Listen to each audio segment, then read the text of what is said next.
Baik teman-teman dan sobat semua, pada kesempatan yang baik ini kami akan mencoba untuk menjawab pertanyaan yang masuk pada video kami sebelumnya. Yang pertama adalah bagaimana cara kita untuk menghindarkan entok-entok kita, baik DOE maupun entok dewasa dari wabah penyakit. Kita akan jawab sebagaimana pengalaman kami yang sudah kami alami dan yang sudah kami lakukan di peternakan kami. Pada awalnya peternak hanya modal satu pejantan dua betina, namun seiring berjalannya waktu peternakan ini berhasil berkembang dengan pesat sehingga populasinya ratusan ekor di kandang. Namun dengan semakin bertambahnya populasi entok yang ada di kandang, justru malah banyak sekali entok yang mati. Jadi logisnya begini teman-teman, entok mati adalah hak entok terhadap penciptanya.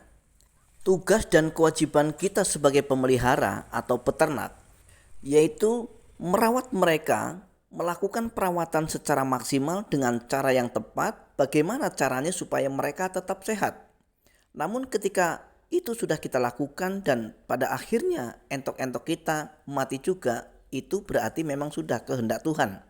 Paling tidak kita harus ada upaya untuk mempertahankan entok-entok kita ini tetap hidup paling tidak sampai usia panen.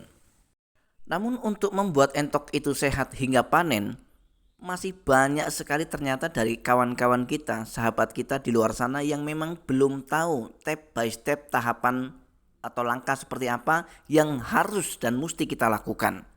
Maka inilah tahapannya teman-teman supaya nanti teman-teman bisa menjaga kesehatan entok-entok teman-teman di rumah sehingga teman-teman bisa panen dengan maksimal.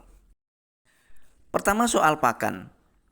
Jika dengan populasi yang sedikit hasilnya bagus dan maksimal, namun ketika populasinya semakin bertambah dan ternyata hasilnya justru malah tidak maksimal, berarti ada beberapa hal yang perlu kita koreksi. Yang pertama sekali yang perlu kita koreksi adalah tentang takaran pakan teman-teman. Takaran pakan itu harus benar-benar sesuai dengan kebutuhan teman-teman. Cara paling gampang, cara paling mudah untuk mengetahui bahwa takaran pakan kita ini sudah sesuai, sudah ideal atau belum itu sebetulnya sangat-sangat mudah teman-teman untuk kita lakukan. Dan perlakuan ini bisa untuk DOE atau anak entok maupun untuk entok dewasa. Ketika entok kita masukkan ke dalam kandang pembesaran seperti ini, maka yang perlu kita perhatikan adalah di bagian perut entok ataupun tembolok entok. Ketika kita melihat tembolok maupun perut daripada entok ini sudah besar, namun mereka masih tetap saja mau makan, artinya porsi pakan mereka masih kurang atau mungkin belum cukup. Berbeda halnya dengan ketika kita melihat tempat pakan masih banyak makanan namun entok sudah tidak mau makan. Artinya memang kebutuhan pakan mereka sudah tercukupi. Berarti takaran pakannya pas. Kita ulangi dengan penjelasan yang lebih mudah dimengerti. Ketika pada awalnya kita kasih makan entok, tentu mereka pasti akan berebut. Setelah mereka berebut pakan dan kemudian kita amati, salah satu di antara mereka pasti ada yang kemudian mundur.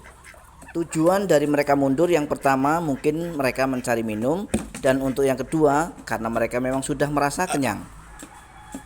Berarti ini artinya bahwa takaran pakannya sudah pas. Nah, itu adalah langkah yang pertama. Untuk selanjutnya kita masuk ke langkah yang kedua. Ini juga sangat penting teman-teman meskipun terlihat sederhana, yaitu tentang ukuran kandang yang ideal. Jadi ruang untuk gerak entok ini itu harus cukup teman-teman. Karena jika entok sampai stres, maka mereka pasti akan saling mematuk kawan.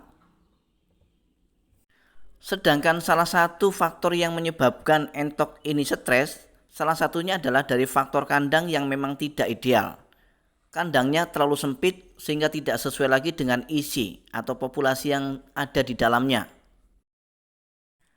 Kemudian faktor kedua kenapa entok bisa stres, yaitu tidak adanya sirkulasi udara yang bagus di kandang, yang mungkin saja itu disebabkan karena faktor kandangnya yang terlalu rapat. artinya cara pembuatan kandang yang tidak pas. Artinya tidak ada ventilasi untuk sirkulasi udara yang bagus. Dan jika kondisi seperti ini terus dibiarkan dan diabaikan, maka tidak menutup kemungkinan entok-entok kita akan berpotensi sakit. Kalau entok sudah sakit, maka resiko paling buruknya mereka akan menghadapi yang namanya kematian. Sedangkan faktor yang ketiga yang membuat entok-entok ini bisa stres adalah kurangnya asupan nutrisi dari vitamin C. Padahal vitamin C itu bisa kita berikan tidak harus dengan cara membeli vitamin di toko pakan ternak. Kita bisa buat sendiri dengan memanfaatkan limbah kulit buah. Jadi kulit buah ini kita blender, kita campur dengan pakan yang biasa kita berikan pada entok kita. Terserah itu pakannya apa. Yang penting kita sesekali mencampurkan kulit buah ini pada racikan pakan. Sedangkan kulit buah yang bagus untuk kita berikan pada entok agar entok bisa tercukupi kebutuhan vitamin C-nya adalah dari ada kulit buah pisang, kulit buah pepaya, kulit buah naga, dan masih banyak lagi yang lainnya. Yang penting teman-teman jangan gunakan kulit buah semangka atau melon. Apa alasannya? Sebagaimana pengalaman teman-teman, kulit melon atau buah melon atau buah semangka itu adalah jenis buah yang memiliki kadar air yang cukup tinggi. Sehingga ketika kita berikan pada entok secara rutin, tentu saja akan berpotensi entok itu masuk angin. Ketika entok sudah masuk angin, maka pasti akan berpotensi kurang nafsu makan. Ketika mereka sudah tidak nafsu makan, maka yang akan terjadi mereka akan sakit. Dan ketika sakitnya tidak segera kita atasi dan tidak berhasil untuk kita sembuhkan, maka mau tidak mau mereka pasti akan mati.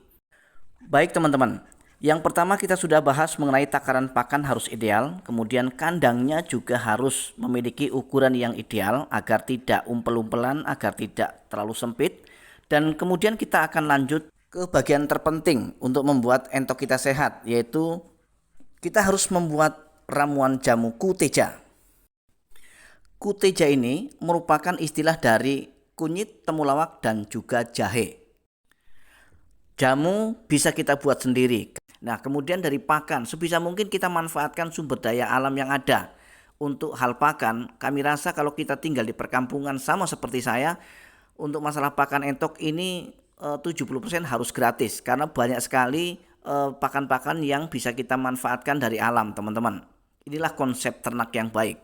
Dan kemudian untuk pertanyaan yang kedua, mohon maaf teman-teman, untuk jawaban daripada pertanyaan kedua, silakan kami persilahkan baik untuk pihak dari yang bertanya maupun teman-teman yang memang membutuhkan ilmu tentang bagaimana cara membuat indukan entok rajin bertelur sudah ada pada channel ini. Silakan dicek dan ditonton hingga selesai supaya nanti teman-teman tidak gagal paham.